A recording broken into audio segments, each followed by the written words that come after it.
بیا این شیر رو بخور و یه خورده استراحت کن عزیزم. اون بهت زنگ زده بود؟ نخیر. چطور ممکنه بهت زنگ نزده باشه؟ شاهمیر راستش رو به هم بگو. بین شما دوتا چه خبره؟ ببین آزرا، دکتر گفت نباید زیاد حرف بزنی، برات بده.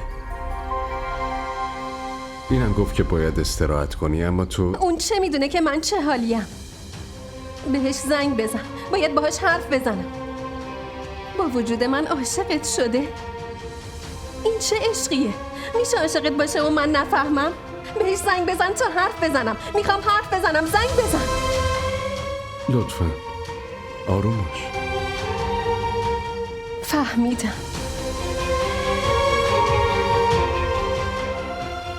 تو همونو دوست داری. افتادی تو دامش. شاهمیر آره یا نه؟ دوستش داری یا نه؟ جواب منو بده شاهمیر. من اونو اصلا دوست ندارم. نداری؟ پس اونجا چی کار میکردی؟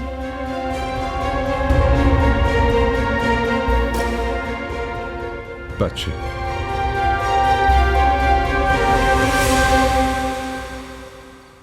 فقط همین فکر رو کردم که اگه باش ازدواج کنم میتونم بچه خودم رو داشته باشم. بچه داشتی؟ تو به خاطر بچه این کارو کردی؟ به خاطر بچه با دوستم به هم خیانت کردی؟ تو بچه میخواستی و به جای اینکه از من بخوای رفتی پیش دوستم. اگه واقعا دلت بچه میخواست به درمانم علاقه نشون میدادی. ولی آزرا اینطورم نبود که به درمانت علاقه نشون ندم. مگه اقدام نکردم؟ و خودت هم میدونی که بعد از اون همه درمان چیزی که به دست آوردیم یه انتظار طولانی بود. همین. اما دکتر که منو ناامید نکرد. نه، میدونی که دکتر همیشه به هم امید میداد. امید چیزی که به دست آوردیم فقط انتظار بود. تو هم مایوس شدی و قبلتو عوض کردی. گاهی ناامیدی انسانو به کفر مجبور میکنه آزرا. خیلی جالبه. ناامیدی جایی معلوم میشه که اونجا بیقراری باشه، حسرت باشه. ولی در مورد بچه من همیشه تو چهرت بیزاری دیدم و یهو این بیزاری تبدیل به بیقراری میشه و به جای اینکه به من بگی رفتی سراغ مونا. آخه چرا با دوست من؟ چرا با اون؟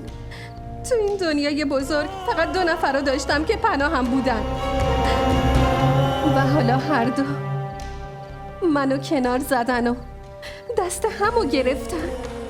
آزرا من نه تو رو کنار زدم و نه همچین قصدی دارم.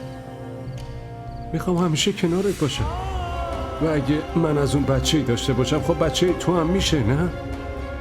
اون عشقی که داشتی چی؟ برای همیشه تو دلت میمونه؟ نه شاهمیر، هیچ وقت نمیتونم تحمل کنم. نه نمیتونم. اون خونه عشقی که ساختیم از بین رفته. به جای اون خونه فقط یه ویرانه باقی میمونه. فقط ناامیدی و حسرت.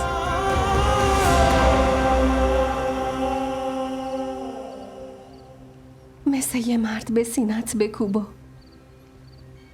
بگو چطور با وجود من عاشق یکی دیگه شدی.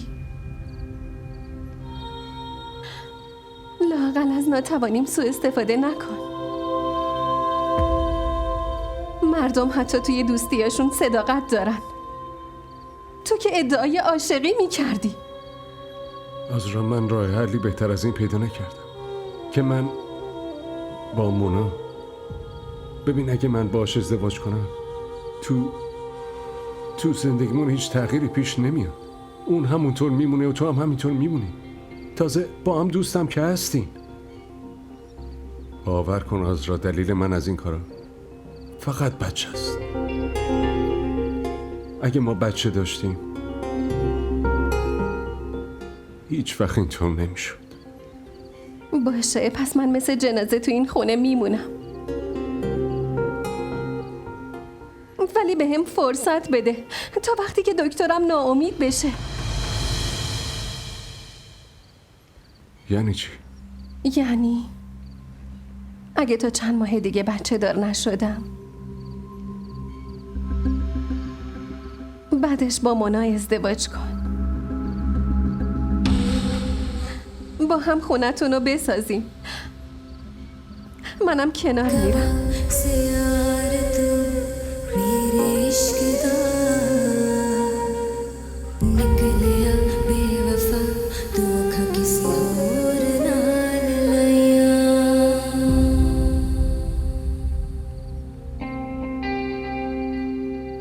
خدایا، حتی ازم نپرسید بعدش چی کار میکنی.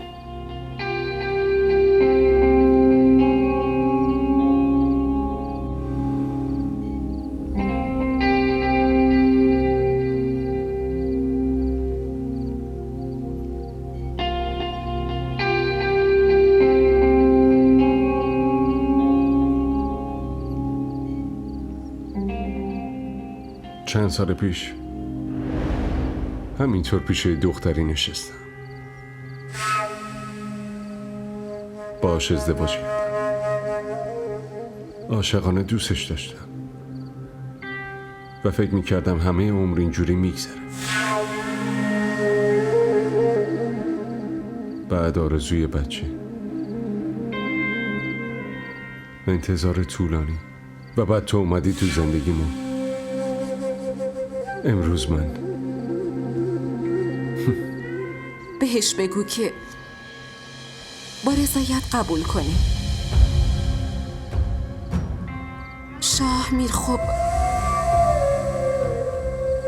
تا وقتی تو بخوای من پنهونش میکنم.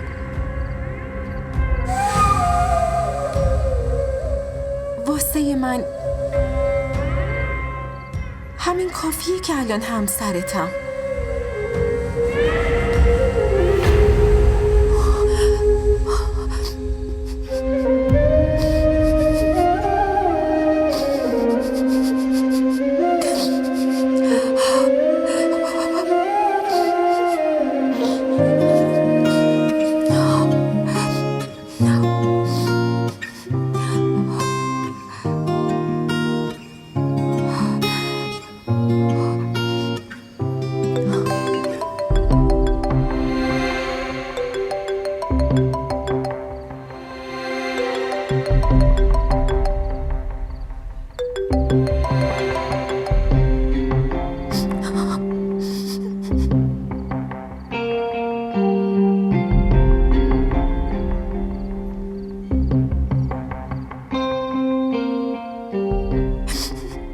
الو،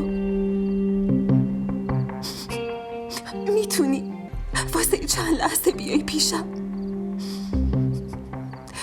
باید باهات حرف بزنم. من آزرا، حرفای مهم تو به جای من میخوای به شوهرم بگی؟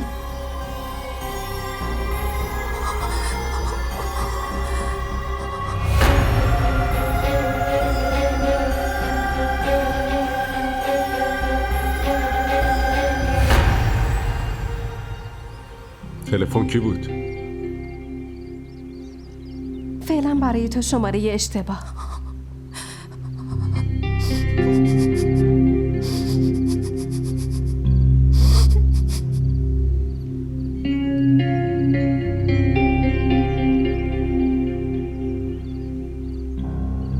داری کجا میری؟ میرم سر کار.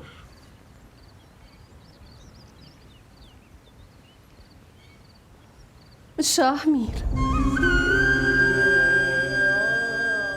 2 سال عاشقت بودم، 6 ساله کنارتم، رو هم رفته 8 ساله به پات نشستم. لااقل 8 ماه به هم فرصت بده.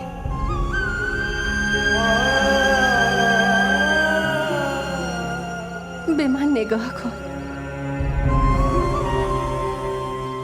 من همون آزرا همون که از عشق شبانه میتونستی بخوابی. یادت وقتی اومدی خواستگاری و بابام جواب رد داده بود؟ بیرون دانشگاه 1 ساعت زیر بارون مونده بودی منتظر من. خودت همیشه میگفتی که اگه من زنده نباشم تو هم نیستی. من همون آزرا. تو منو به عشق خودت مثل یه مرض مبتلا کردی. حالا که هم دردم تویی هم درمان، منو اینجوری رها نکن.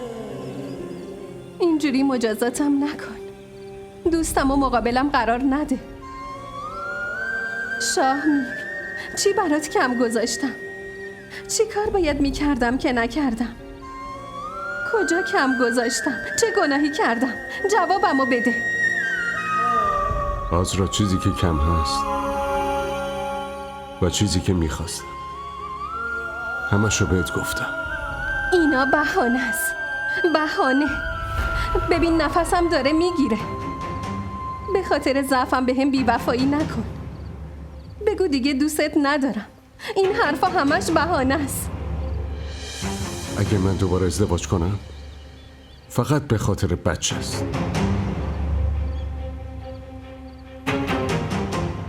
باشه، من 8 ماه بهت وقت میدم آزرا. اگه به این بچه دادی من مال تو هم. ولی اگه نه تو مال منی.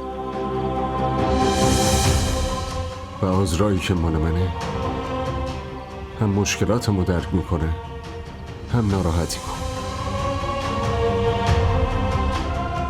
حالا لطفاً استراحت کن. وقتی خوب شدی دوباره درمان شروع میکنی.